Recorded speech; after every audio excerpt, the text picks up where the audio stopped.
बाळापूर तालुक्यात 2 दिवसांपासून सुरू असलेल्या मुसळधार पावसाने कहर केला आहे। नदी व नाल्याकाठी असलेल्या शेतातील तूर, कपाशी, ज्वारी, उडीद, मूग, सोयाबीन या पिकांचे नुकसान उगवलेले अंकुर भुईसपाट झाले आहेत। विशेष म्हणजे या पिकांसह शेतातील माती देखील खरडून गेली आहे। तालुक्यातील मोधापूर, सातरगाव, बाळापूर, रिधोरा, लोहारा, अंदुरा, आतरून इत्यादी परिसरातील शेतात संपूर्ण पाणी साचलेले असून जमिनीला मोठे मोठे खड्डे पडले आहेत, तर नवतीची पिके आडवी पडली आहेत। सर्वाधिक नुकसान बाळापूर परिसरातील मोधापूर व सातरगाव शेत शिवारात झाले आहे। या परिसरात शेतांचे बांधे फुटून माती वाहून गेली आहे, तर नद्या नाले दुथडी भरून वाहत आहेत। शेतकऱ्यांची शेकडो एकर शेती खरडून गेली आहे। शेतकऱ्यांच्या झालेल्या शेतीची नुकसानीची पाहणी करून अधिकाऱ्यांनी पंचनामा करावा व योग्य मदत द्यावी अशी शेतकरी वर्गाकडून मागणी होत आहे। रात्री झालेल्या पावसामुळे आमच्या गाजीपूर शिवारामध्ये खूप नुकसान झालेले आहे। तरी शासनाने याची दखल घेऊन आम्हाला काहीतरी मदत करावी, कारण आम्ही दुबार तिबार पेरण्या करून शेताची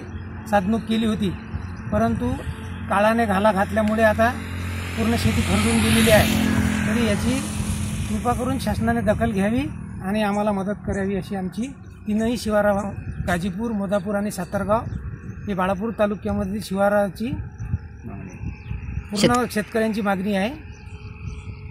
शिवदास जामोदे, विदर्भ न्यूज, बाळापूर।